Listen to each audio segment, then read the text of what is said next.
so many amazing to address so many amazing aspiring emergency managers who share a passion for service, resilience, and making a real impact in times of crisis.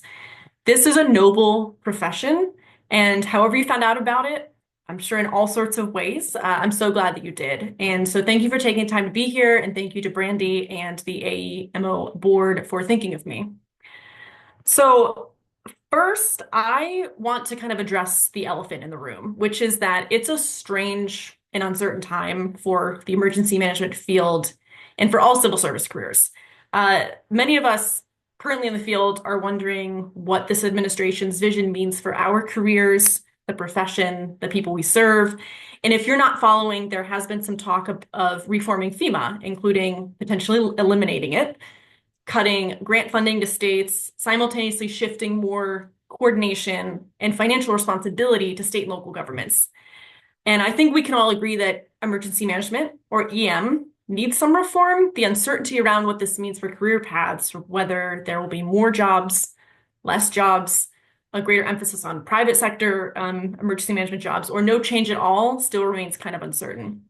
But I do want to say that regardless of what happens, however the field evolves, I want you all to know that emergency management is absolutely vital to protecting lives and property, and I encourage you all to stick with it.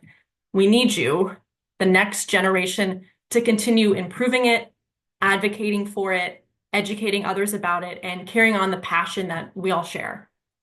So the best thing that you can do right now is to stay informed about what's happening. So that's through LinkedIn, news sources, podcasts that you just heard about one of them, op-eds, and organizations like this. So I just kind of wanted to get that out of the way and just ensure to encourage you all to stick with it.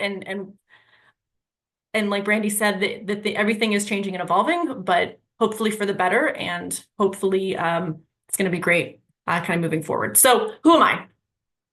My name is Stephanie DeLorenzo, and I have been working in the emergency management field for over 10 years across nearly every sector, from federal to state and local governments, from nonprofits with the Red Cross to consulting and kind of everything in between. So I've kind of been all over the place. And I moved around a lot because I was trying to find my niche in the field, as I'm sure a lot of you also will do once you get into it. I was looking for the role that would fulfill me the most. And in doing so, I gained a pretty well-rounded understanding of the field from multiple perspectives, which has kind of served me well. But I also realized just how confusing and unintuitive it is to navigate the emergency management career field, which is why a lot of you are here and why AEMO was kind of created. So there was no clear roadmap explaining the various career paths I could take, what trainings and certifications that I should get, or different industry perspectives. And like I said, I know this is exactly why AEMO exists as well.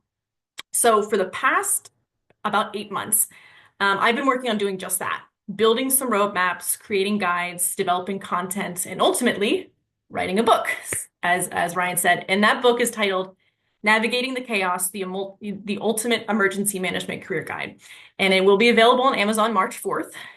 It is a comprehensive guide that explains how to break into the field, find your footing, and advance your career. And whether or not you decide to purchase it, there's no pressure at all. I do want to just share some of the key takeaways from that book, especially regarding breaking into the field and starting your journey.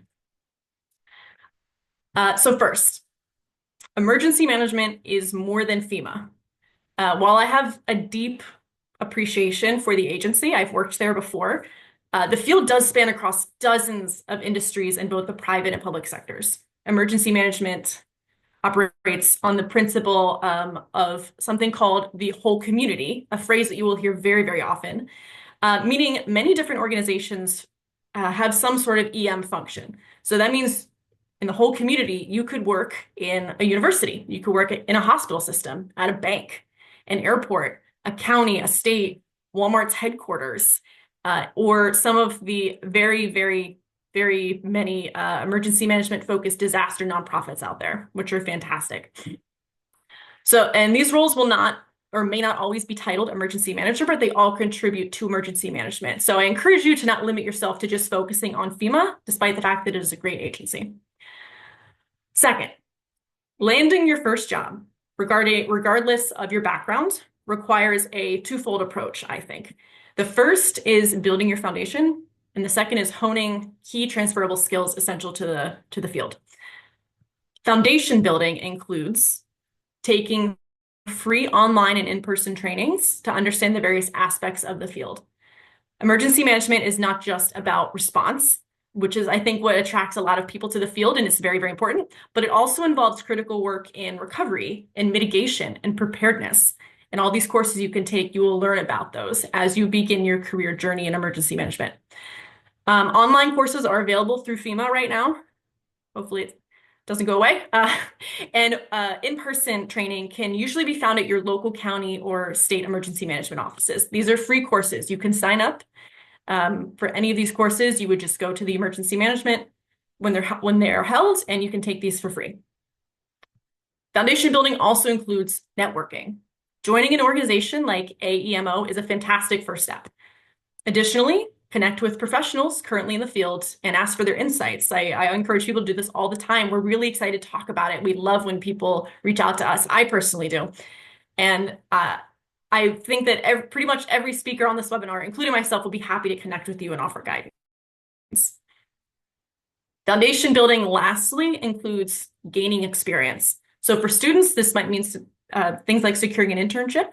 While for people in a different career who are trying to transition to emergency management, I would suggest it means volunteering. Many organizations actively engage volunteers in all aspects of EM, including the American Red Cross, your Community Emergency Response Team, or CERT, Team Rubicon, and Civil Air Patrol. These are just some examples of really active ones where you can get some really good experience. And volunteering regularly with an EM organization is crucial because it allows you to add relevant experience that you can actually add to your resume and start building credibility. And the second pillar for landing your first job, in my opinion, is honing key transferable skills. So emergency management is not merely an extension of firefighting and law enforcement. Sometimes it is, but a lot of times it's not. It is more of a discipline that's very heavily reliant on skills often found in other industries.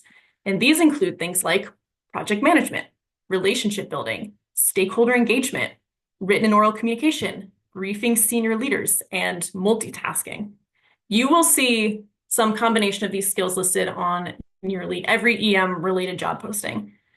And the key to success is combining those foundational elements I mentioned earlier with these key skills and effectively presenting that in your resume. And finally, my last takeaway from my book and from my experience is to figure out your why. What draws you to this field? What are your goals? Why is this career right for you?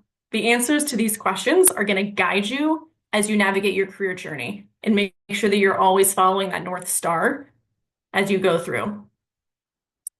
Emergency management is going to challenge you. It's going to push you. And at times, it's going to exhaust you. We all know from experience on this panel. But you will also be fulfilled in ways that other professions can't.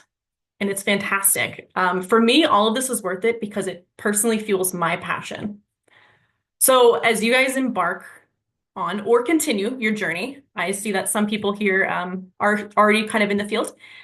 Remember that your dedication to emergency management has a ripple effect, strengthening communities, protecting lives, and shaping a more resilient future. So I thank you guys for your time, your commitment, and your passion. And I can't wait to see the incredible impact each and every one of you is going to have on this field. So let's get to work, and thanks so much. Stephanie, thank you very much.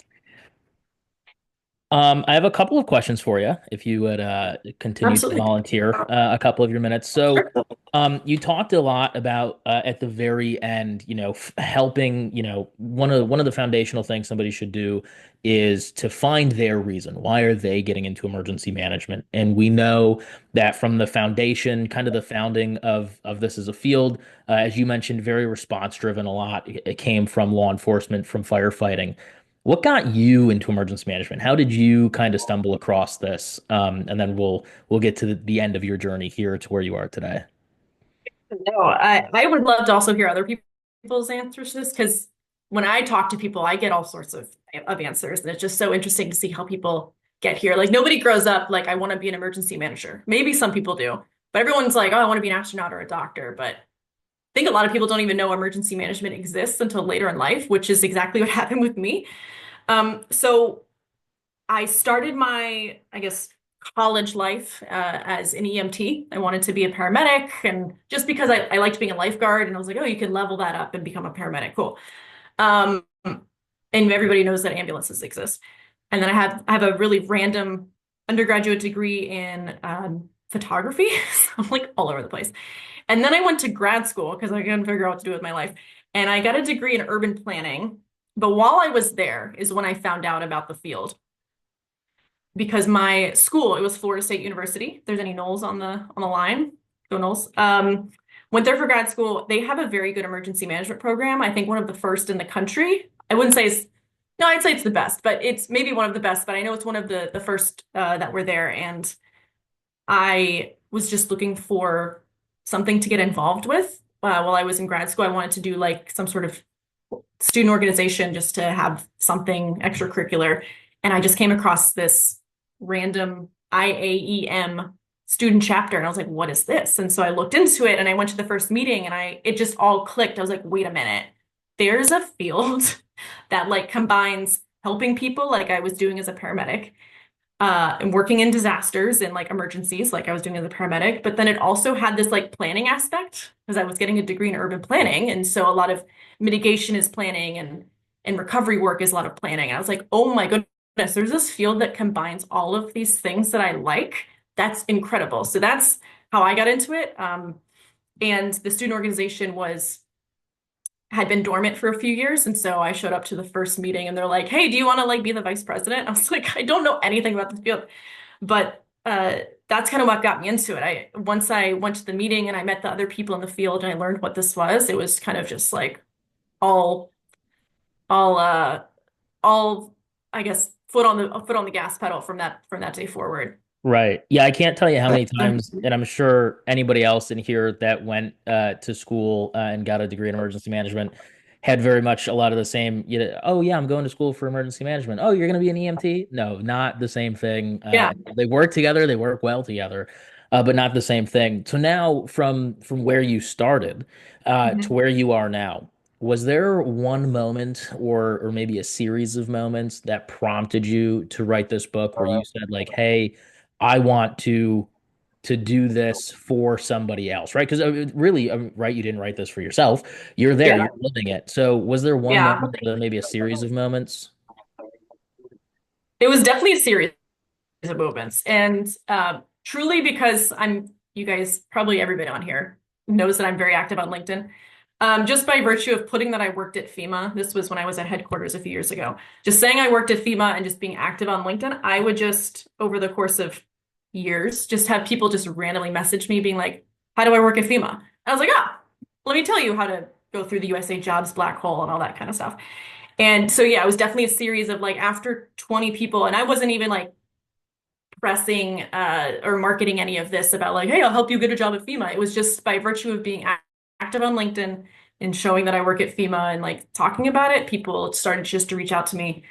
And I think it wasn't until yeah, about eight months ago when I was looking to figure out what to do with my life that I was like, yeah, let me like focus a little bit more on like packaging something because frankly, I was re-explaining the same thing over and over. I'm still happy to do that.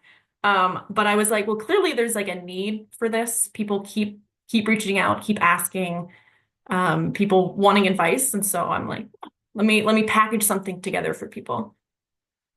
I think that's outstanding. Thank you first and foremost for doing that. I think for many of us here, this obviously didn't, something like AEMO didn't exist. Something like your book, obviously, Yeah. is still being published soon.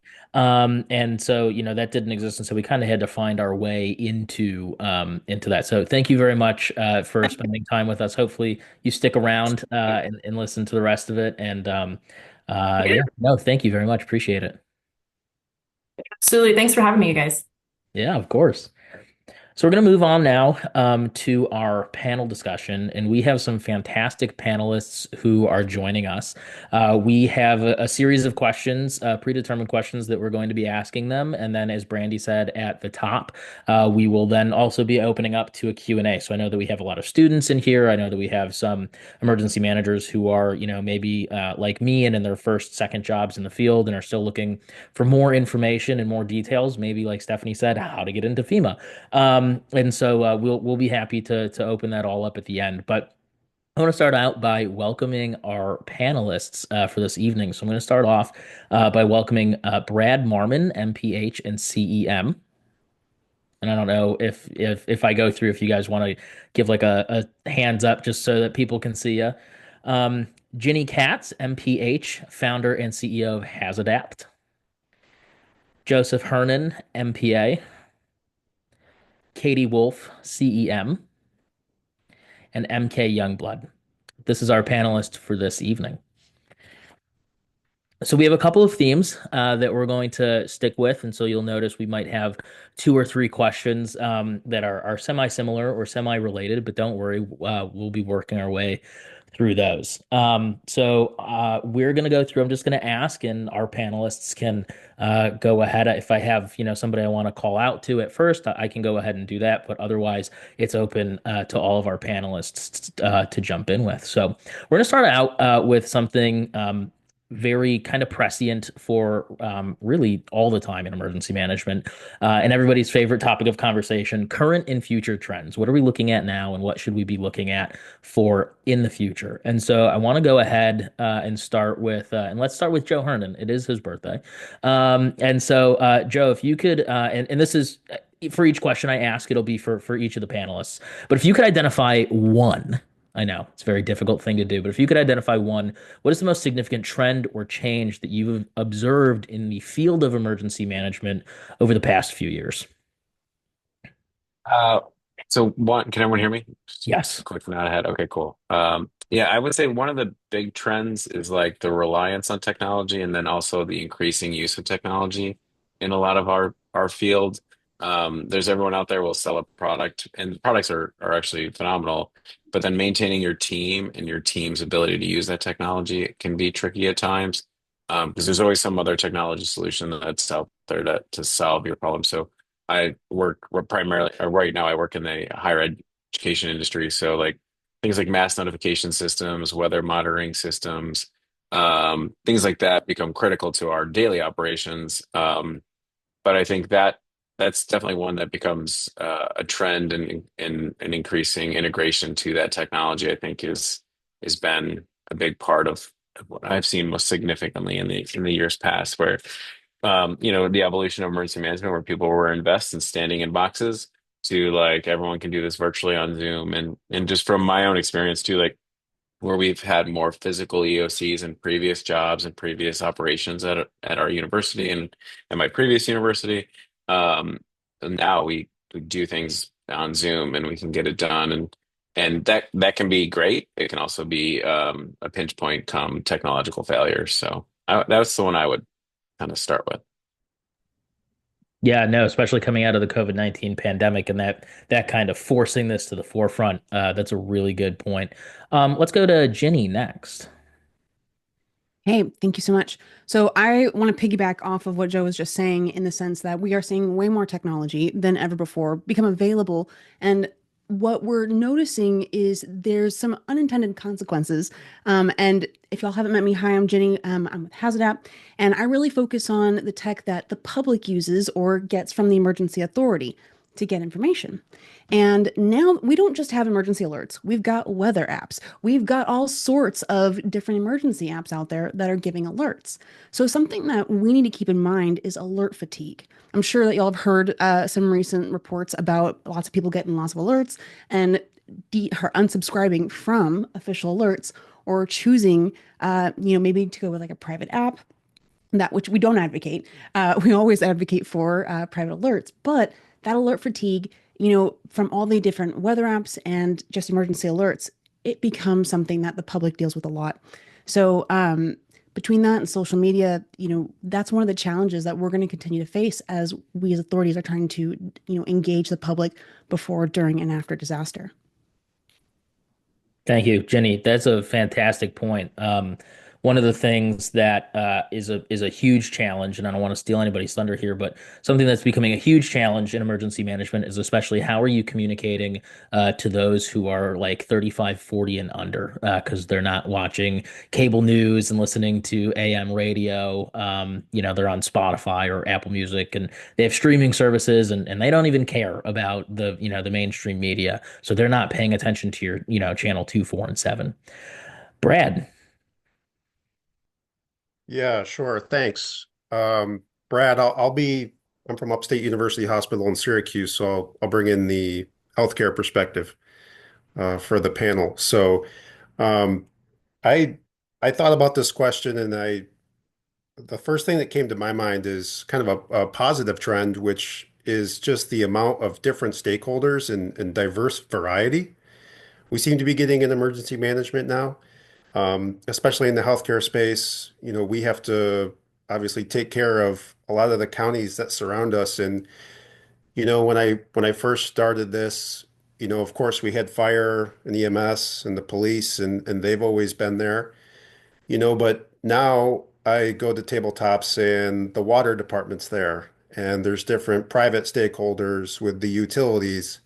And I find that even some of the other government functions are getting more involved, which, I think the impact that that has is just kind of widening, everyone's vision. Everyone is seeing this, which ultimately, I find is helping our communities plan and be much better, when we talk about mitigation and preparedness.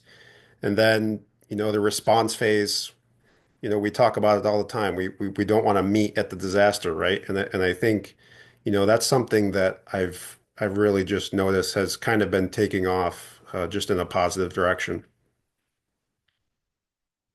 I can hear Penn College is watching right now, and Brad, I can hear my former professor Dave Bjorkman saying to the students right now that everybody needs emergency managers. I can hear him saying that. He told that to me when I was there. We all know that, and we all see that. So thank you for bringing that up, Katie. Yeah, I think the I'll just introduce myself real quick, but I really agree with everybody else's recommendations so far. So I have a background working for a major city, Portland, Oregon. I worked for the state of Oregon, and I currently work for the Cowlitz Indian tribe in Washington. And disclaimer, views expressed here are mine and do not represent the views of my employer, the Cowlitz Indian tribe, as required by HR. So I have seen that, a lot of major cities and states are struggling to keep up with the speed of emergencies coming on with climate change. So they're happening faster, catching us off guard. Things are changing. National Weather Service is doing their best to catch up and give us the notifications we need. But there's all kinds of risk right now, not just weather. Our risk is skyrocketing and things move quickly. There's a lot to keep track of. And yet, the ability of these, jurisdictions to track what's happening and give proper notification as fast as they can is really limited, really, really limited. And even if you have good technology, which most of them can't afford to do, or to staff that function like a watch desk or watch command, whatever you want to call it, it's really limited. And I think that we're struggling to keep up with that demand. So I haven't seen the kind of innovative program management where you can come together and say, hey, how could we pool our resources and do a collaborative watch desk? Because on our own, we're not able to do that. The preparedness and mitigation budgets are not keeping up with the demand, and we need to basically, fund that together. We can't just individually try to staff everything. So I'd like to see where that goes, because there are tools out there, but we should be working smarter, not harder. Together. Yeah, Katie, absolutely. Doing less with more is something that we hear a lot about in emergency management. And then finally, turning it over now to MK. Thank you. Um, as traditional with my people, I'm going to give a traditional greeting. So, Manahu Hili Hili Hiet, Ninian Wasoyepe, Ninian MK Youngblood, Haslet Basin Hokumomono Tuabi Atum. So, translating that into English, hello, my traditional name is Wasoyepe, which translates to angry man, which is kind of funny if anybody knows me. I can get there, but it takes a lot. My English name is MK Youngblood. I'm a member of Haslett Basin Hokumomono Tribal Community. I sit on the board as the secretary. Um, I'm also the chief officer of emergency management for California Tribal Emergency Response Relief Agency, aka Calterra. Um, for me, I obviously have a unique aspect being tribal and representing my tribe and other tribes when activated. And for me, the what I've seen within Indian country is the combination of multiple departments kind of coming under emergency management. I gave a tabletop exercise at Lake County to some of the tribes and other entities there, the city, state, local governments. And one of the things that was really evident within the tribes is the emergency managers by default are the environmental directors, the EPA directors, because if it affects the land, it affects everything. And for us, the trend is to, jack of all trades, master of a few.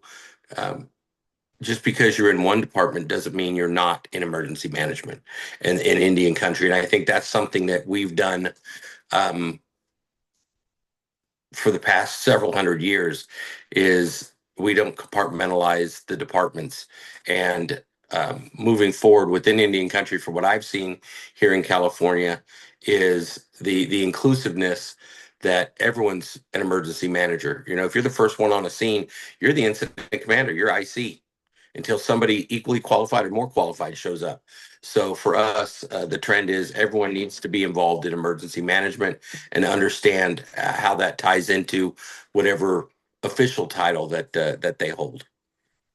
Yeah, MK, you're 100% correct. I can't tell you how many times, and I'm sure of everybody here watching and participating, how many times we've been an emergency manager or in an emergency management position, yet we've been, slotted under somebody else's umbrella, business continuity, environmental health and science, security. How many times emergency management has been involved somehow with law enforcement or security? So I'm actually going to keep, as we go through the rest of the questions, I'm going to keep the order that we just went with. I think it was a really good order. So I'm gonna come back to Joe, and I want to start off, this part by asking, what challenges do you think that new and upcoming emergency managers need to be ready to face?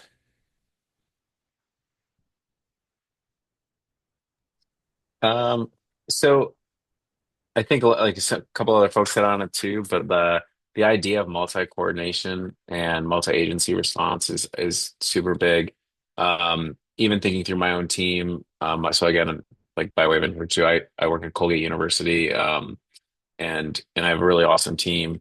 But there's only so many of them, and we can't get everything done. And when the bad day does happen, we need so many different partners. And regardless of rank and title, and this is something that comes up often in the first responder world, like you can't make people do things. Um, so like to have that social capital to engage with partners to get things done is so important. And sometimes, and just another hat, like in the military, oftentimes I'm also in the National Guard. So like oftentimes in deployment zones and stuff, like you build relationships by like trading and bargaining and willing to, offer something up to build a relationship. So that way people know that you're not just telling them what to do. And I find that to be really successful and definitely something that helps with building relationships is showing up or being present. And then again, in the higher ed lens, it's like, being present at sporting events, is being present at student events. So that way, when you need those relationships, those people can trust you and they are willing to count on you. And then when you say something's bad, they tend to believe you. Or if they need someone, they can know they can turn to you for help. So I think that's definitely a big part is being able to work with those different partners because often at some point, sooner or later, someone's going to look to you for answers and they got to be able to trust you. Awesome, thank you. And we can just keep rolling right along. So, Ginny, go ahead, take the floor. Perfect. And I'm so glad I'm going after Joe because you set me up so well. Joe, talking about that trust, not just with your partners, but with the public, we're already struggling with misinformation. And so you as an emergency authority, people look to you. And we have a responsibility to build that trust and to help them establish what are the trusted channels of communication. And that line is going to continue to get fuzzy. We know that misinformation happens on social media, and it can also happen in other spaces. And so, us continuing to make sure we're establishing that clear channel of communication and building that trust is going to be huge in helping the public know where do I go for that information. So, yeah, misinformation is one of the challenges that I see coming ahead. And the other smaller one, or not smaller one, but one that we will see more of is social violence. And I want to bring that up because, you know, 20 plus years ago, we weren't really talking about active shooter events in the way that they would be on emergency manager's plate. Now we are seeing that be a way more active and massive part of our consideration, especially in like the university realm.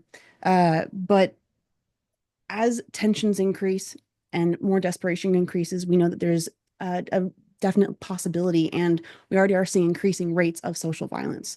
And so, anticipating more lone wolf, events, we should be aware that that is very possible to increase. Yeah, thanks. I think that's great. I'll keep building on the Legos here of trust. I think it's a great topic. Um, I was thinking about some challenges for new emergency managers coming in, and it came to my mind the amount of knowledge that's leaving the field. And, I don't think it's any secret. There was a pretty big resurgence of, emergency management and disaster preparedness post, 9/11, and we started getting a pretty big build out, on the government side. A lot of education programs came up. So, there's kind of a group of people, who are involved with that, who are getting done with their careers and they're moving on. And so, I think with that, you start to experience um, people that have a lot of trust in the industry are moving on. So does that create a vacuum, right? And I think that's so important for us, and everyone on this call who's aspiring to be an emergency manager, take that advice pretty seriously. And the other thing, I think groups like this are great because it's information sharing, right? We can all learn from each other, take that knowledge before it goes away, and make sure we put it somewhere where that's going to be preserved. And I have just a short story. In my organization, um, we had a great nurse who was very engaged in the emergency management program, helped us so much, brought kind of that provider perspective to the emergency management team, and was a great part of our committee. He actively participated in getting his staff trained in emergency management to specifically deal with, in my world, patient decontamination or mass casualty incidents, because usually the emergency department is the first responder for us in that scenario. Um, and he moved on, right? And so, we had to think about as an organization, what was the continuity to be able to preserve, the experience and knowledge. And I think it's a call to action to look at your own organizations, or when people on this call, get into their job, right? Start thinking about change of management. I don't know if that's uh, a topic we talk about enough as far as in people that are helping us with emergency management and our stakeholders, and thinking about when people are going to move on. Yeah, Bradley, that fantastic. Thank you for adding that. Something that, and I've brought it up before. I'm sure we've all thought about it at certain points in time during our own various employments, but institutional knowledge, especially when it's not written down. How many times have we all walked into a situation where how to do something is not written down, and we have to reinvent the wheel for the 15th time, which is why I'm really big on not reinventing the wheel and continuing to write things down. So thank you for bringing that up. It's Not that it's not emergency management related, it very much is. But that's something that people kind of out of sight, out of mind because it's something that you can do in any industry that you walk into. Katie. 100% agree with you on that. When I started this new role, I felt that void of like, well, what were my predecessors working on? I sure would like to leave this place better than I found it, and get things in order so that I'm thinking ahead, and just like good emergency managers should do, think about your demobilization as soon as you mobilize.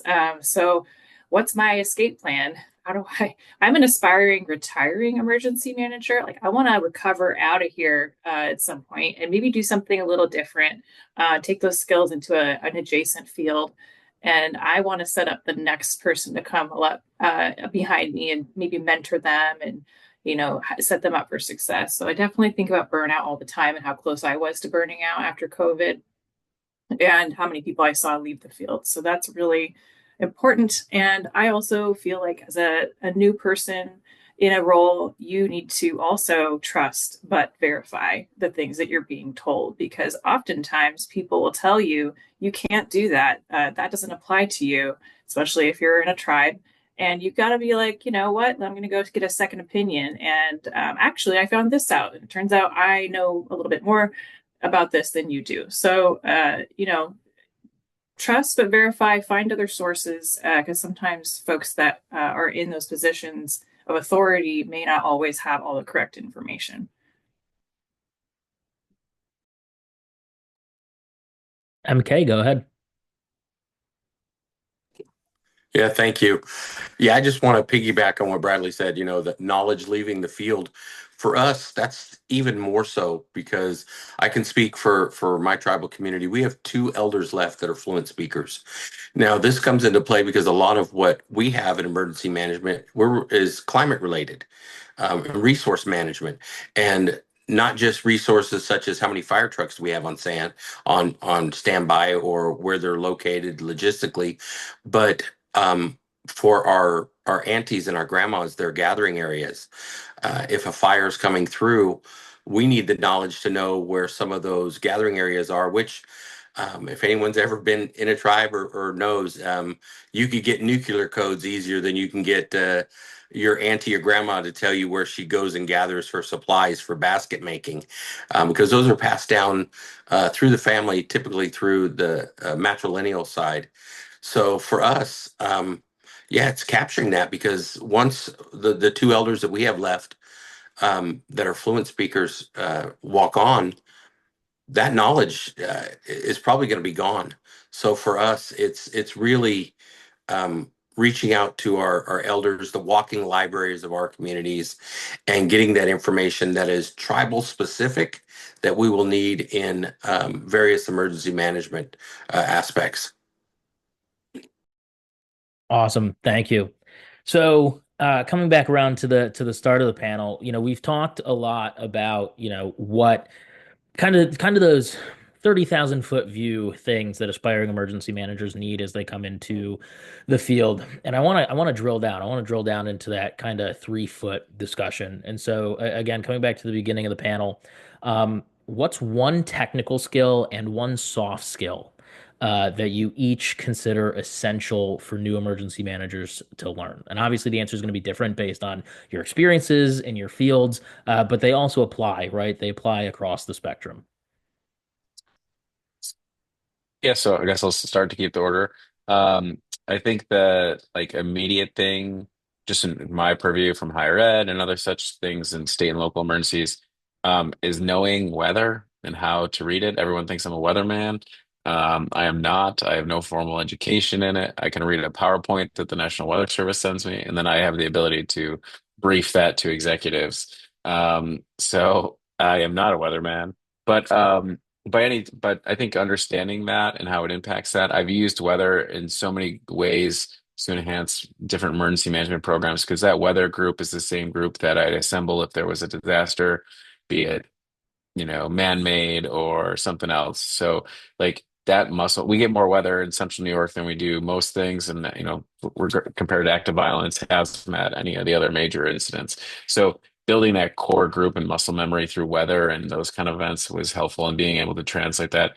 Soft skills, I always kind of think like just decision making under pressure is just a nice soft skill, and it's obviously a big thing. But I stick to a phrase of how do you solve these massive problems that are in front of you? And the only way to eat an elephant is to one bite at a time. And so chip away at those objectives and chip away at the things that you're trying to solve because you're not going to be able to patch that dam right away. Find a way to like break down what's in front of you, and then kind of like that project management, problem solving, but to not like look at the whole problem and drown because again, to the couple points that have been made already, like in those disasters, in that absence of knowledge, people are going to turn to you for that information. And if to use the flight attendant analogy, if they look panicked, then the rest of the group is going to get panicked. So having that ability to be calm in those situations, to be able to make decisions under pressure, and just focus on the simple things in front of you is complex as that situation may be. Excellent points. Um, Technical skill that I would recommend everyone have, and I think this is going to be easier for our aspiring and younger generations coming in, is being really familiar and comfortable using social media. And that is one of the main ways that we're interacting with the public right now. But I also would really recommend being able to manage your website. And the whatever level of emergency management you are, your website is going to be one of the first places the public comes to get to know you.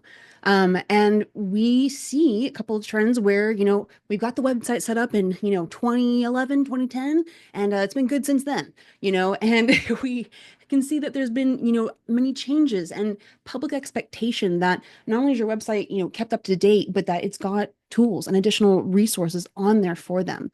And it's also a place where they get to see you. So managing your website, and if that technical skill doesn't fall to you and you have got someone on the team, the soft skill I want to recommend is being able to talk to developers and talk to people who are in tech, because the way that we're thinking is going to be different from the way that they're thinking about how to solve a problem. And I want to empower you that, often when we're using a system that is difficult to use or challenging or kind of has a common issue with it, that's usually, and most 99% of the time, is not your fault. That is the design fault. That is a problem with that technology. And it is absolutely in your right and in your power to go to that tech provider and say, this isn't really working so great. Can we fix this, or what is going on here? Because truly, and as a tech provider, our goal is to serve, at your needs and to help you perform your job. You should not be having to jump through tons of hoops, or systems in a way that is really difficult to perform your duties.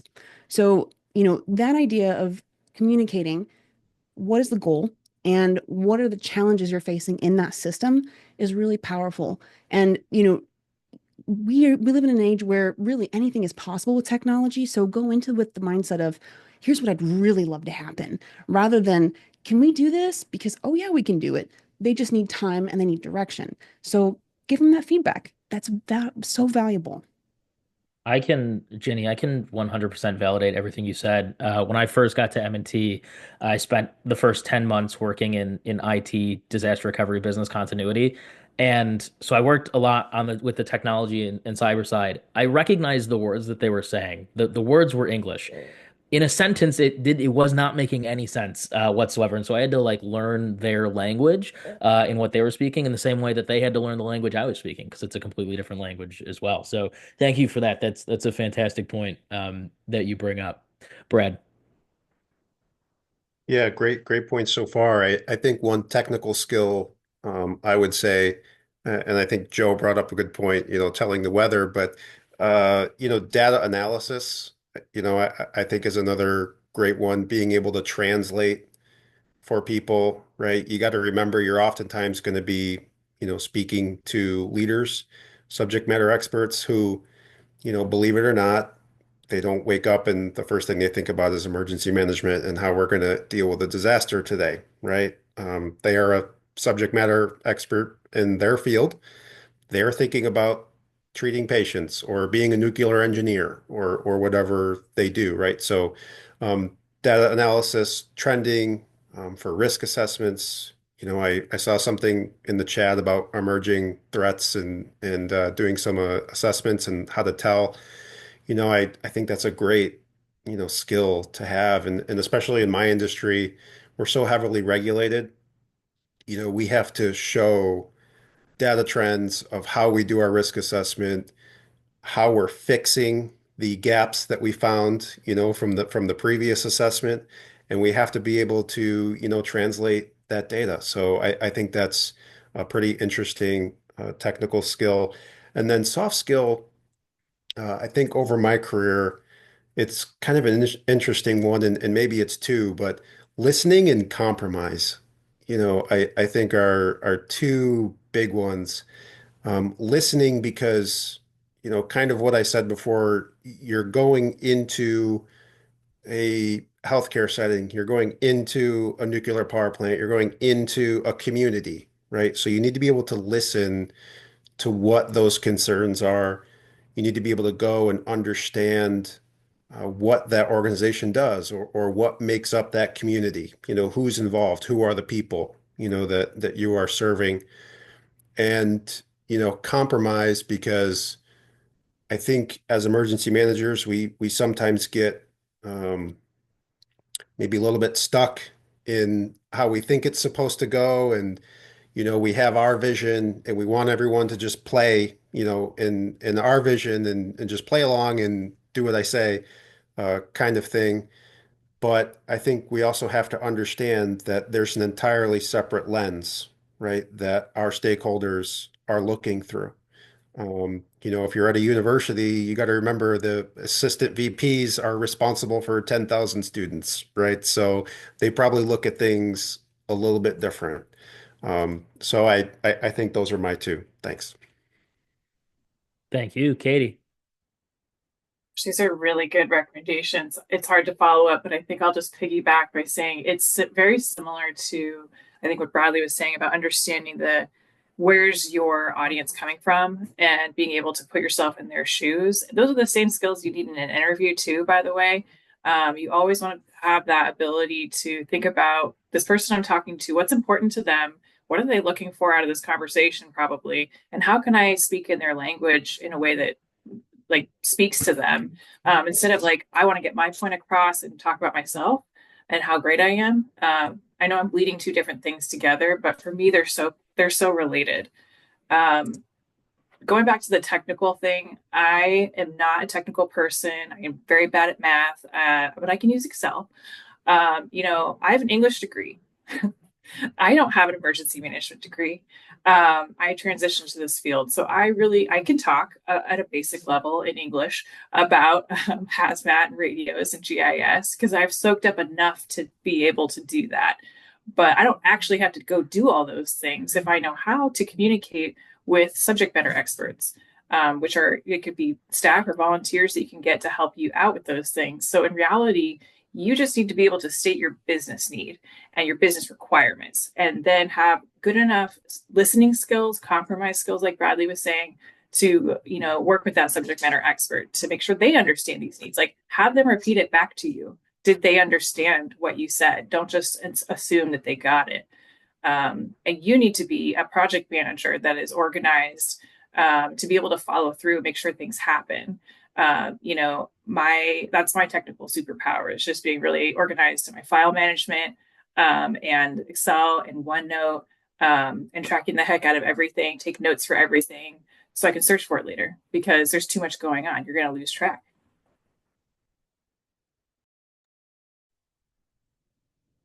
All right, MK, go ahead.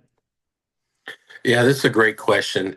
So for me specifically, the technical skill, as it relates to what I do and my in my field, with in Indian country, is a thyra and a coop. If I could impress anything on aspiring emergency managers, know what a thyra is and a coop, which threat hazard identification risk assessment. It was touched earlier. One of my panelists talked about risk assessments, and then continuity of operations planning, and how they're living documents and they need to be gone back to over and over and over again. And even after an emergency happens, go back and see if it needs to be revised. That would be the technical skill that I think emergency managers should learn. And then a soft skill for me is cultural competency. I can't tell you how many times I've been somewhere and the person, um, I'll just tell you. So every year we get to go back to Tribal Week at Anniston for the Center of Domestic Preparedness. And while we were back there, David Hall, who was the tribal liaison, he's since retired. David did such a great job. He was actually named in our language. He was given an eagle feather and a blanket because of all that he's done for the tribal communities nationwide. But while we were back there in the big hall, everybody was introducing themselves, and we had different people from TEACS and from CERT-C and different universities that were sending their instructors. We had somebody come up, and the ask by David was, we've got 86 tribal nations here represented. Go learn how to say hello in at least 3 different languages. And so that was the task. And one of the very last people, she got up. I'm not going to name her or where she's from because I don't want to throw shade that way. But she literally got up and said, "Oh, I already know how to say hello." How? And the whole room went quiet. We had tribal elders, respected community leaders. Certain things aren't funny. There's a difference in being part of a community and being kind of on the inside of a joke. But if you're on the outside of a community, that is not one way to do it. So cultural competency is a great soft skill that I think people need to realize. And I'll throw this out there that a lot of people don't realize that they're being insensitive. The term off the reservation, when somebody's doing something they're not, dates back to when we were forced onto reservations and had to actually get permission to leave the reservation. And if we did it without permission, we were deemed off the reservation. The military likes to use this term a lot. You might see it in a lot of movies. Understand those are hurtful terms. There are some things out there that you really need to be aware of what's going on culturally within the community you serve or adjacent communities, that even though the emergency may not be on Indian country, and that's a legal term, Indian country, may not be on a reservation or a rancheria or a reserve, as they call them in Canada, but all of it is our ancestral land. And so it's all tied to us. We're tied to the land. That would be my suggestions. MK, thank you for sharing that with us, and giving us a little bit of an education as well. We certainly appreciate it. Thank you. One thing I wanted to make sure that we got to here, and I know we're running up on time to turn things over to some Q&A from the chat, which I will turn to Brandy to help me out with here in a bit. But as I mentioned kind of at the top, that we do have a lot of students that are currently pursuing their degrees that are in the chat and actively engaging with us, but that are also watching. And so what I want to ask of all the panelists is, that I think we all know, looking at whether we experience it ourselves or we're looking at new hires, there are so many places in institutions that have emergency management degree programs now, and that spectrum of the level of education that they're getting and the level of hands-on that they're getting varies greatly because these are all independent institutions. So, what I want to do is ask you all, how what is your advice to effectively navigate that transition from the academic classroom setting to suddenly finding yourself in real world applicable emergency management? Go back to Joe here at the top. Yeah, so this is one I actually have had plenty of conversations with different people about. So like I don't have an emergency management degree. My undergrad's in criminal justice, my master's in public administration. So I think whatever your degree path is, it like find a way to like do something that makes sense, like management or such like that. Like I'm not going to discredit emergency management programs. They're great. There's plenty of great ones out there. But I think you get more bang for your buck on like the trainings you do, the volunteer opportunities you take up, finding a mentor and people. And like I think about early on in my career, I'd like kind of scour LinkedIn to see like how did that person get there? What did they do? What was their career field experience? And then two, not being afraid to like go out and volunteer. I mean, just thinking through higher ed, like we have a number of opportunities where folks can volunteer with the fire department, volunteer with an EMS agency, but like that kind of gives you kind of that base knowledge that like you can then pull in and like when you're planning an MCI, you're like, well, I had an opportunity to ride ambulance for a little bit and I got this. Or when I went to that house fire, I noticed this and blah, blah, blah. And tying those things together give you that all hazards response that makes you such a invaluable emergency manager. But volunteering and like, yes, you might not get paid to help out with an exercise, but like volunteer to do it because that real world experience, that the ability to show up and learn those skills. I think degrees are great. Obviously, I work in higher ed, go to college, it's awesome.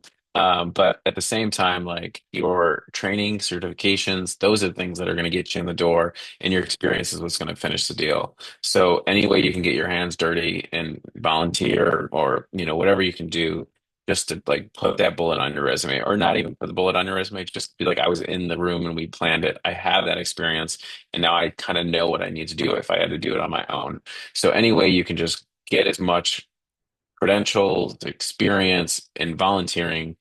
Can't think how many times I volunteered to help things and got like, why are you out another night volunteering, working on this tabletop exercise for the town? That's all like, because now I can use that as experience if I go to another thing and now I've like been a part of a planning team. I've been a part of this thing. And I've also, in that process, I've networked. I've connected with this police chief. I've connected with that person. I've connected with this public health official. And now as we continue to work as a community, just grow my network, you know, kind of folding in on each other. And so now we have this huge network.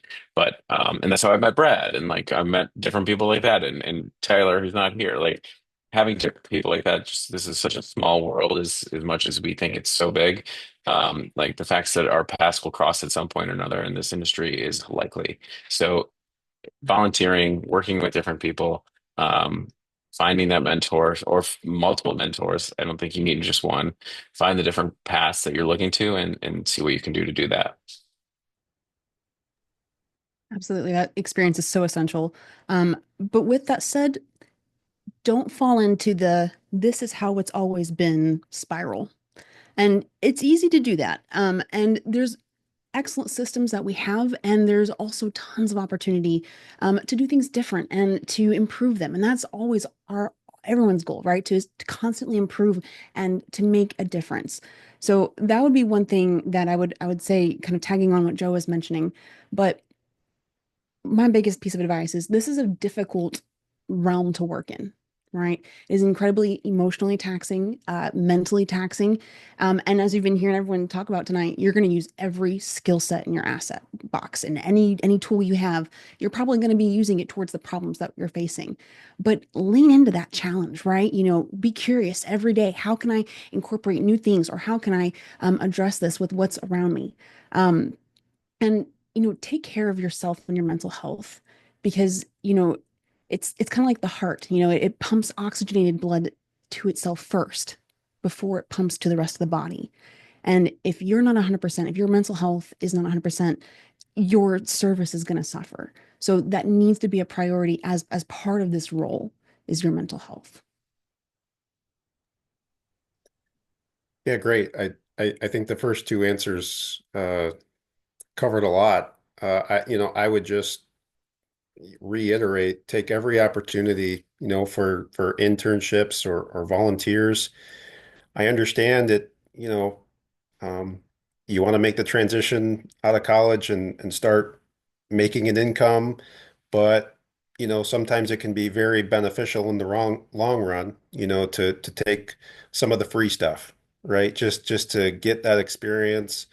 Um, Honestly, I cold called the county to get my first internship, right? And so that was just a great opportunity, and they were happy to have someone who was interested, you know, to take part in the emergency management program and who wanted to be involved and wanted to learn. So I think there's a ton of opportunity like that out there. I was just looking up some, statistics of, how many graduates there are in emergency management now. There's a lot of graduates, and there's, although the emergency management field is growing, I think you got to remember there's not a lot of emergency management jobs. There's only so many counties, there's only so many states that have commissioners of emergency management, right? So it is a competitive field, so I think to the first, two panelists, point, anything you can do, to get yourself out there and get that experience and get yourself ahead, I think is just going to go a real long way.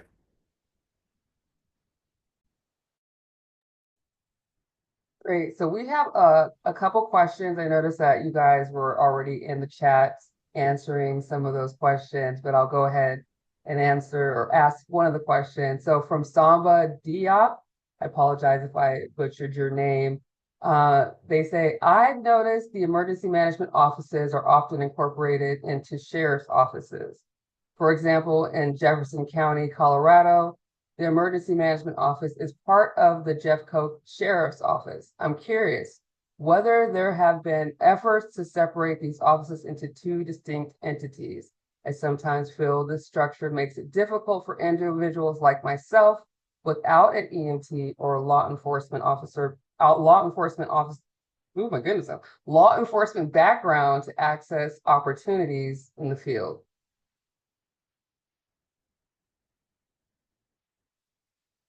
Any answers to that? I'll say something here. Yeah, I was just thinking about what we were talking about with the volunteering, and I'm looking at starting up a volunteer group in my emergency management program right now. And I asked, what would this take? And I actually, my job is within my positions within the public safety or police department in our tribe. And so basically, the answer was, well, anyone who can pass a criminal background check can come to our building. And also, like, we don't have to work in that building, so we could, there's flexibility. And I don't have a law enforcement background, but look at me. Now I work with like detectives and stuff, so you don't need to have those kinds of backgrounds to get into emergency management. I think the volunteer pathway is actually a very valid way to get in. But no matter what you do, to get in the door, to stand out, to make it through the interview process, you have to translate what you've done into what the role requires. So you have to make that leap of faith that in your mind about how you're going to be doing that job and explain that to the other person. And if they can tell that you've put that thought into it and you can see yourself in that position doing those things, then they will believe you. And if you don't make that effort, then they can't make the leap of faith on you either. That's really what it comes down to. Anybody else have any thoughts to that question? Yeah, I would just add too, because this often comes up in the higher ed side, like where does emergency management live? And like we actually do an annual survey about it. And so sometimes it's under environmental health, sometimes it's under the police chief of the university, or sometimes it's just a direct report to the university president. So like where it lives and like who the boss is can always be unique, but I think where you can, back to like what we talked about earlier, translate, sell it, because there's a need for it no matter what people think on one way or another, or those agencies or groups or places are going to have to do exercises or need to do something, be it your school board or be it anything. Like there's just, if your school doing a drill or they have so many fire drills, maybe ask like, well, what do you do for this drill? Have you ever done a tabletop? I'd be like interested in helping support that or volunteering, like kind of taking the lead, and then we can get some different partners in here, and then you can again continue to build relationships. But I wouldn't let those organizational structures lock you in because it's going to be different everywhere, depending on who's in charge that day. So I think any way you can kind of just continue to like just kind of create your own path and don't let that because that organization falls under the police chief, the sheriff, whoever. At one point in my I oversaw 911 a 911 center, and we were our own separate entity, but a lot of other counties in New York State that falls to the sheriff or to a commissioner. So like in this hat it was under emergency services. So like our connection to different agencies wasn't always the same, but we were all trying to achieve the same goal. Great. Thank you so much, you guys. I have one more question from Penn College. How do EM interviews differ from interviews of other jobs? And how can we prepare for these interviews? I don't mind. I'll take the first. I don't know if I would say they differ, but I think one thing I would advocate and for the question of, how do you prepare for that interview? I mean, obviously, we want to highlight our experience and, highlight our education. I think those are the easy ones, of course. But I also think taking those transferable skills and highlighting those that we discussed, some of those soft skills, because I think there is still a perception that, emergency management is this thing that's over here that's not part of the business that we do, right? And so I think any way that you're in an interview that you can bring to the forefront that no, emergency management is part of this business and we're part of the finance team and we want to look at data and analytics. We want to make projections. We want to be part of the planning meetings for maybe we're doing a capital project, right? And so kind of weaving in how, the skills you have can play into the business and what that organization does or that jurisdiction.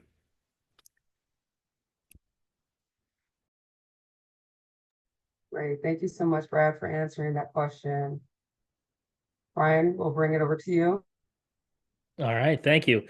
So I want to say a very quick thank you to Brandy for helping moderate the chat and pick those questions. So thank you very much. But then also thank you especially to the panelists for answering those questions. I know that there were a couple of curveballs in there, but I appreciate you sticking with it and providing these fantastic answers, stories, as well as lessons. But before we all continue on with our nights, we have a closing keynote. We have a very special guest with us here this evening. So I'm very happy to turn it over to a man that we all probably know very well or have at least heard of. He's rather active on LinkedIn. I know he's very active in the emergency management community, and so AEMO is very happy to have him here to speak with all of us and to us. And so I'm very happy to turn it over now to Thomas Sivak, CEM, the former Region 5 Administrator for the Federal Emergency Management Agency, FEMA. Tom, floor is yours. Awesome. Ryan, Brandy, thank you so much for the honor today. Just wanted to mic check. Are we pretty good? Are we good on sound? All right. I see head nods. We're good. I do have a question. When it says Penn College, is there like a room of additional aspiring emergency managers online that are listening to this?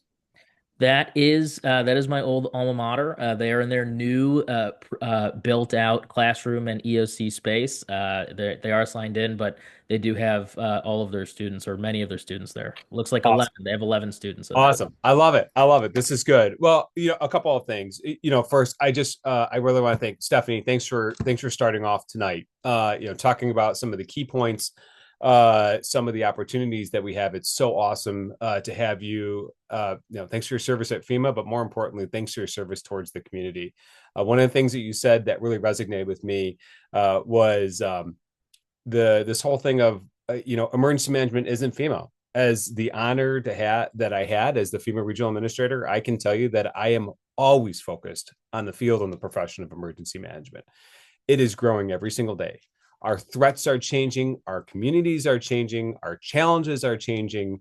And as we see ourselves as emergency managers, we always have to be thinking, what's next? What's next? And we saw that in some of the conversations as well. I also want to take a moment just to thank the board. The board are some of the people that have mentored me throughout my entire career. I'm just seeing the names that have come on the board. Brandy, how you've been building this up. It's great to see the teams coming together because when we look at where we've been, it's the people that have mentored us along the way as well. So I just want to thank the board for your support and your engagement. The panel, I love listening to the panel. When we look sharing your stories, hearing your stories. MK, gut punch. Hearing about Tribal Week, but I'm so glad you brought Tribal Week to the forefront. I never had a chance to go there in my tenure, but I can tell you that I directed my deputy to go there, and he came back, and that's what dawned our Tribal Emergency Management Summit in Region 5, because we wanted to make sure that we were bringing our tribal nations together, but most importantly, hearing the stories, and the stories that you shared were so vital. So thank you so much, Katie, on your end too. Sharing about the tribal nations is so helpful to know that we are all in this together, but most importantly, that we hear those stories, because you're so right. When we lose the knowledge and the history, it goes away, and we're left with, where do we go from here? What do we do? And what I found in engaging with our tribal nations, I will be the one that I learned so much in that time frame, and I feel like I only scratched the surface in my tenure that I had during my honor. What am I going to talk to you about? First things first, it's all about relationships. Anything that we look at in this world is always going to be about the relationships.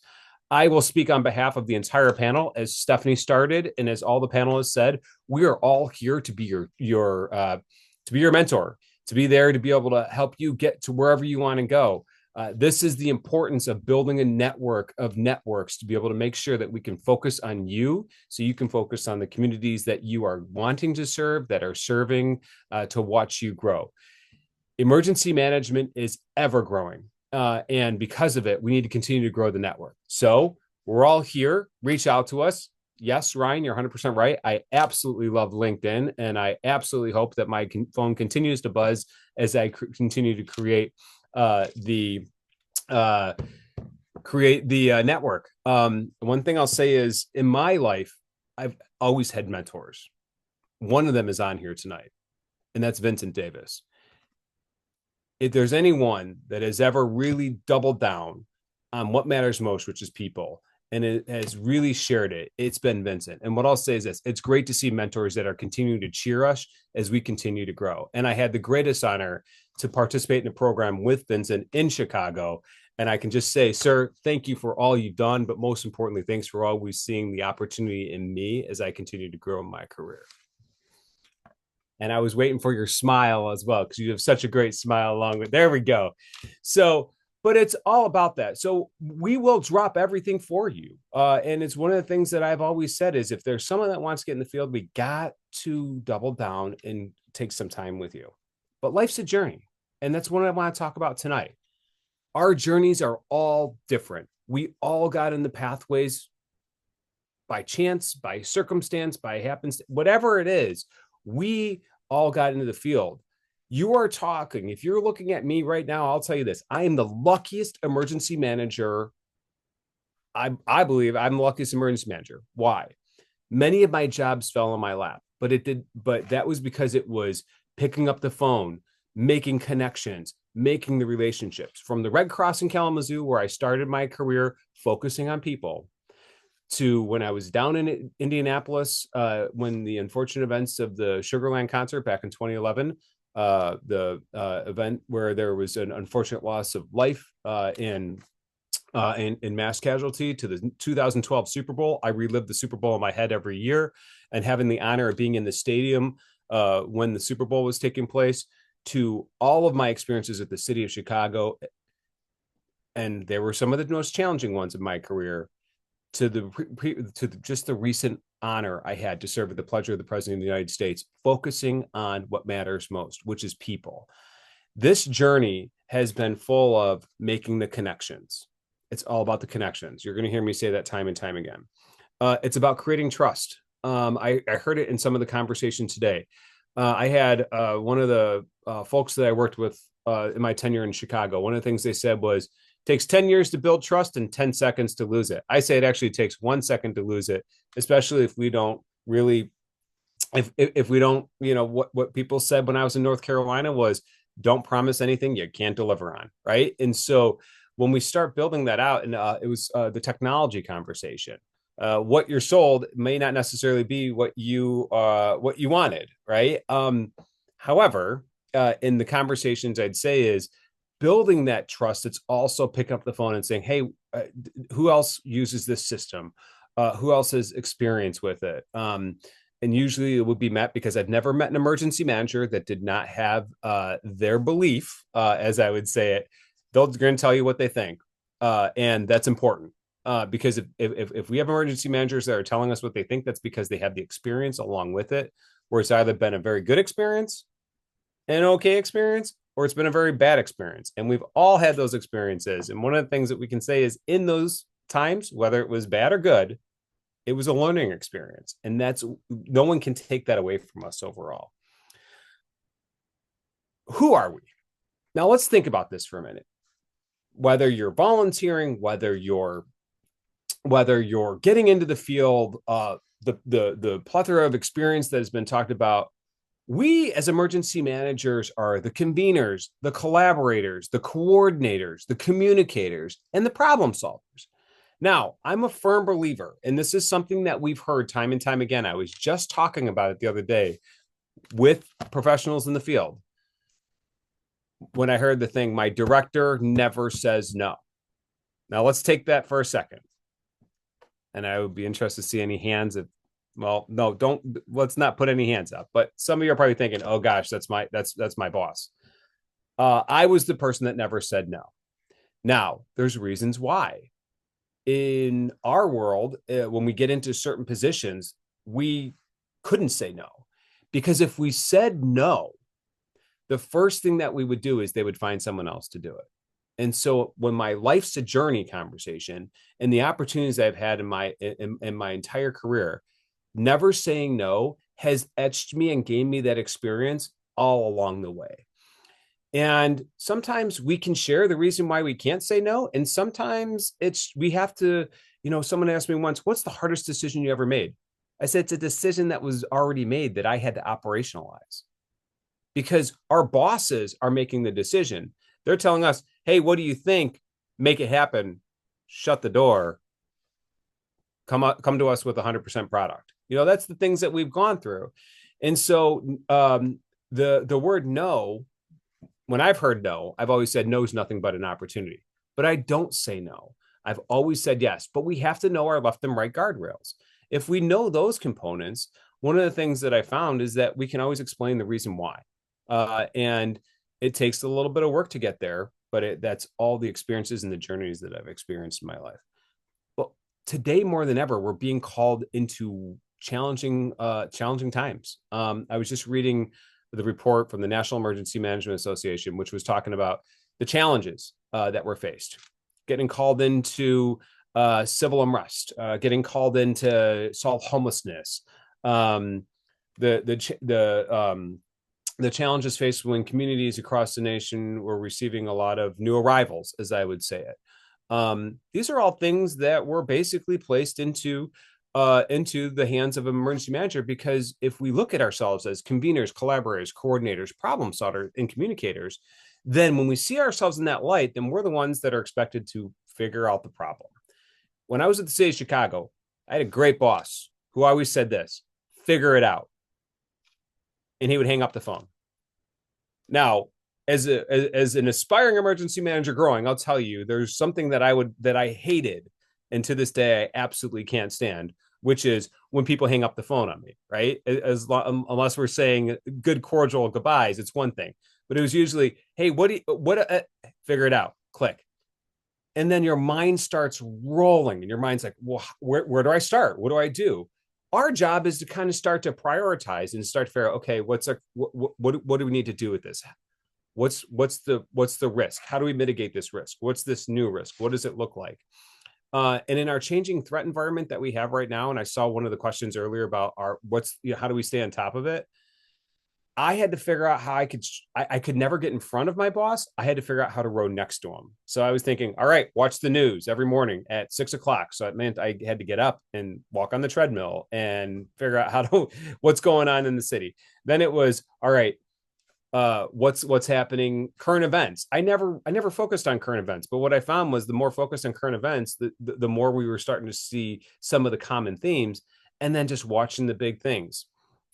whatever was coming down, whether it was the biggest disaster, the biggest challenge that was taking place, those are all the things that would start to hone in on where to be focusing on next. We hear about them. We look at the world today. It's changing. It's challenging. We're doing more with less, all these challenges. But one of the things that we can say is our risk is evolving. When we look at the weather disasters that we're seeing, they're getting bigger, more complex with less staff. We can continue to go on and on and on. But the more we can stay on top of it, the more we can say the more we can say to ourselves, right, we've been thinking about this. We've been exercising for it. I think it was Joe or Bradley, one of you two, that talked about the exercises and training and exercising and getting people to the table, right? Like the more we can train and exercise before the event, the more we're prepared, where we say, we've talked about this, we've planned for it, we've exercised for this. My experience in life is the exercise has always happened before the event.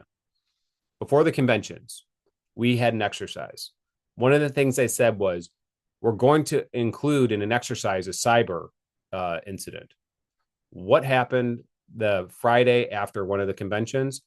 CrowdStrike. Now, had nothing to do with the convention, but the fact that we worked through it, our processes and policies and everything else to that, basically held up to the consequence management calls that we were able to have and be able to get ahead of it, as opposed to being behind it. So a lot of the times what I listen for is the person in the back of the room. There's always going to be one. It could be you that says, well, that will never happen. And then all of a sudden, the next thing I say is plan to that, because if you don't think it's going to happen, it's going to happen tomorrow, and it's just knocking at our door. I know we've been going at this for an hour and a half, but a couple of things that I really want to focus on is, we talk about don't say no. We talk about, but there's reasons why. And if we're comfortable enough and have a safe environment, we can ask those questions when the time is right. Not in the middle of the crisis, not in the middle of the disaster or the consequence management event, but we have opportunities to better understand the situation. But where are we going? Now, this is a big question. I've heard technology, but I have to say, technology is going to be something that we're going to have to lean heavily into. It's ever changing. AI was not part of where I was 3 years ago. It just wasn't. 3-4 years ago, we were still in the middle of COVID. We might have heard something in machine learning. This stuff is going fast and furious, and people are afraid of it.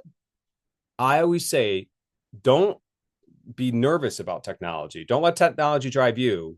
Learn technology and really embrace it, because technology can be a great asset to our single person agencies. It can help us with compliance components. It can help us with planning. It can help us with situational awareness.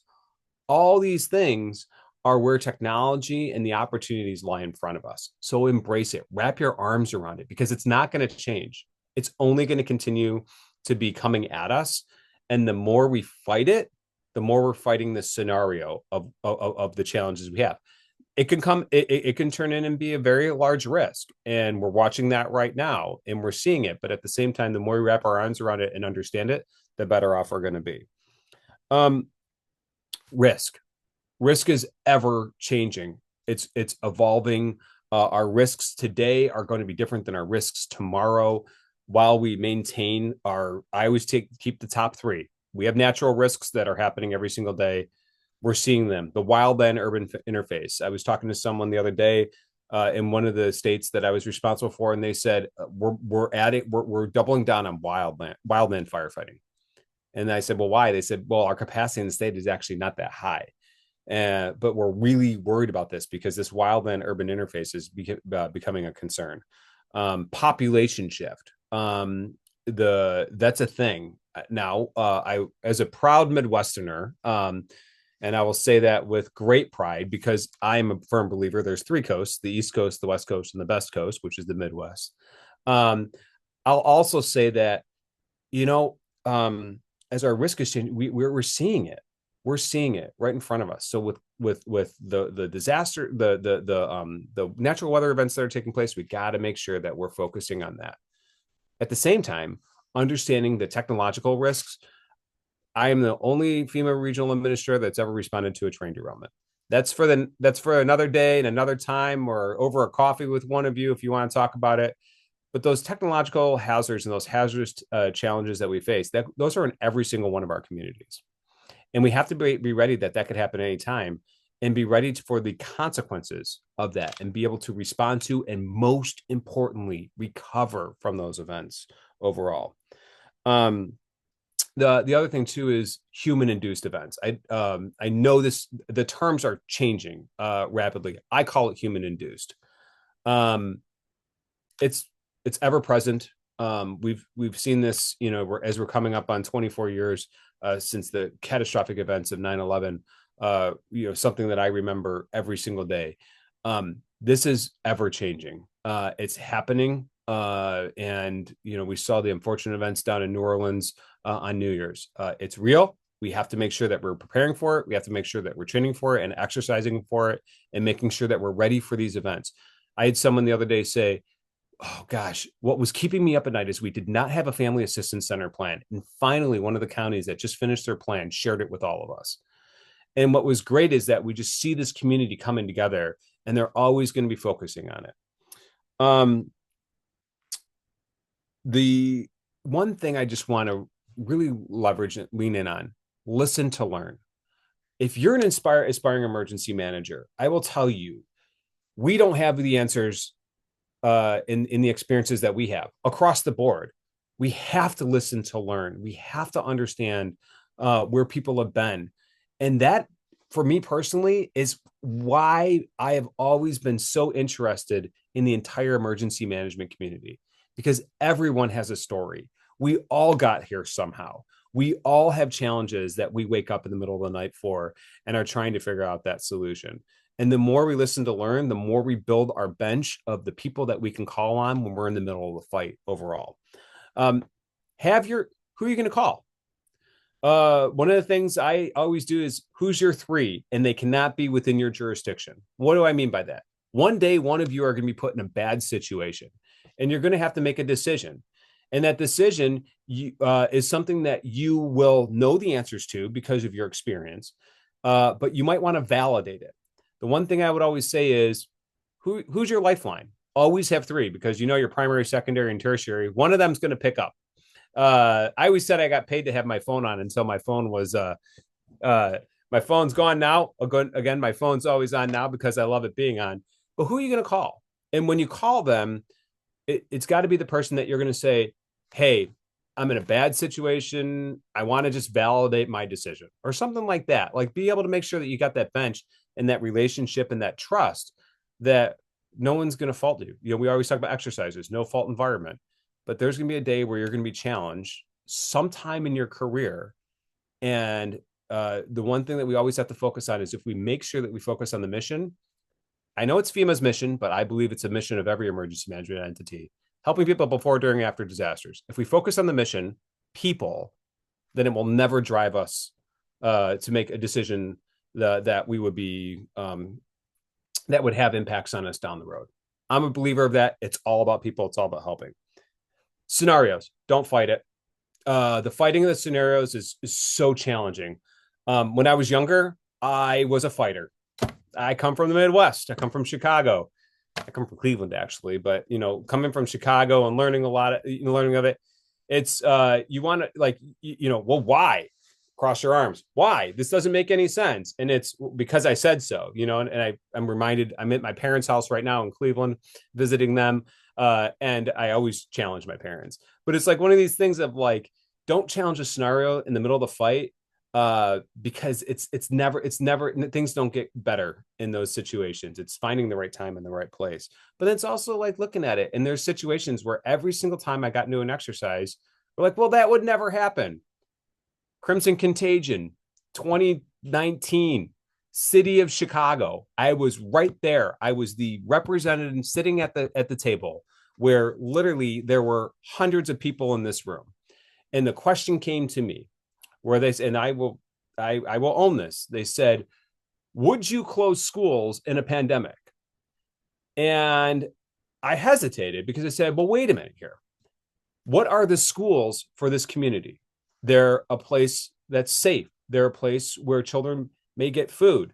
They're a place, it's a place where education has happened. All of these things. I said, it's a challenge. And I kind of framed it like that because it's like, well, could this ever happen? Months later, where were we? We were planning for closing the schools, making sure meals were available, making sure resources were available to the students, and making sure that the communities across the city of Chicago had the resources to be able to recover from the event that was taking place, COVID-19. If you want to read about it, there's books out there that talk about it. And I'm happy to talk about that offline. I don't want to portray that to anybody, but there's a book out there that actually talks about that particular exercise overall. One of the last things I'll say is this: you are the future. It was something that was said to me so many times. And I was reminded of that. I was very young, trying to do as best as I could. And I had a fire chief continue to look at me and say, "You're the future. You're the future. You're the future." And the one thing that resonated to me is I keep thinking like, oh, I'm not the future. Like, I'm just doing my job. And it resonates with me every day. It's still in my head. You're the future. You're the future. You're the future. But it's more importantly now that you double down on getting the experience, making the connections, building the relationships, because in the end of the day, all we have is each other. The emergency management community, and I heard it from one of the team members tonight, it's small.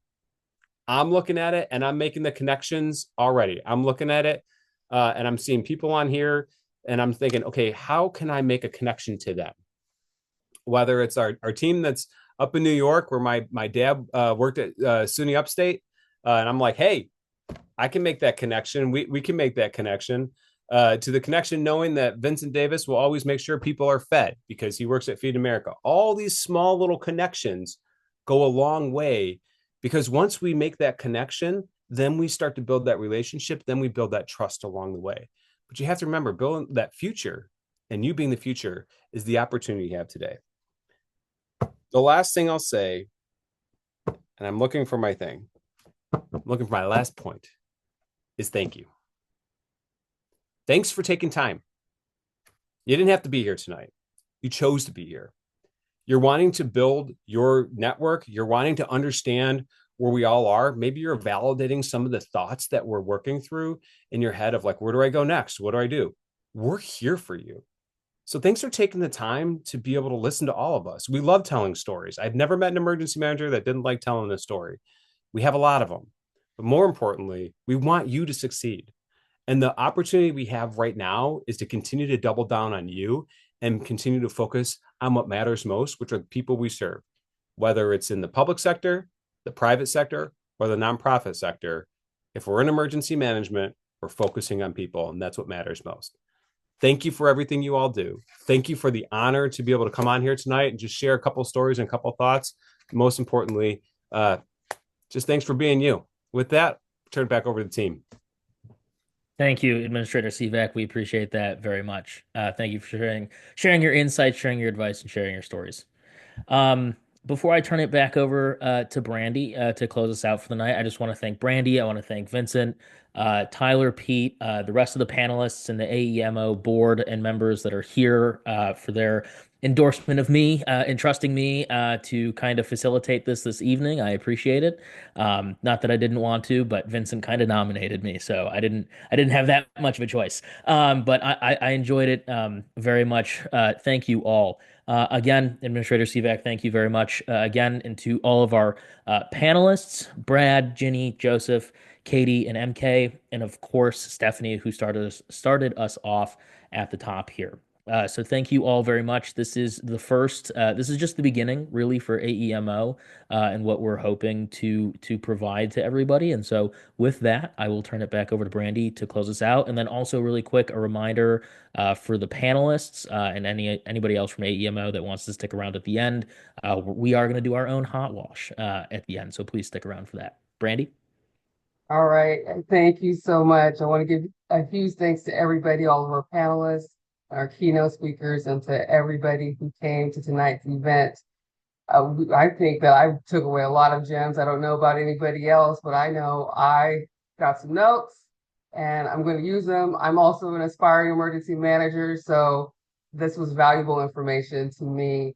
So what I'm going to let you guys know is that at the end of this event, I'm going to be sending out an invite to all of you guys to join our Mighty Networks community.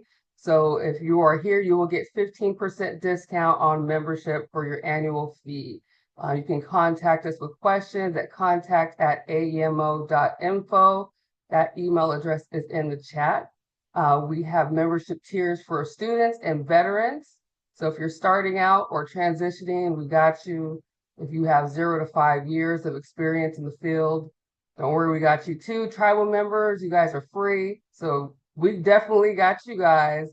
And if you're already in emergency management and you're experienced, you can also join as well. And you also can get that 15% discount just by attending here. So again, thank you everybody for coming. Take a look at Mighty Networks. You're going to find chats and discussion rooms. We're going to have webinars, live events, job boards, and much, much more. So again, thank you all for tonight, and we look forward to seeing you on Mighty Networks. Bye, everyone.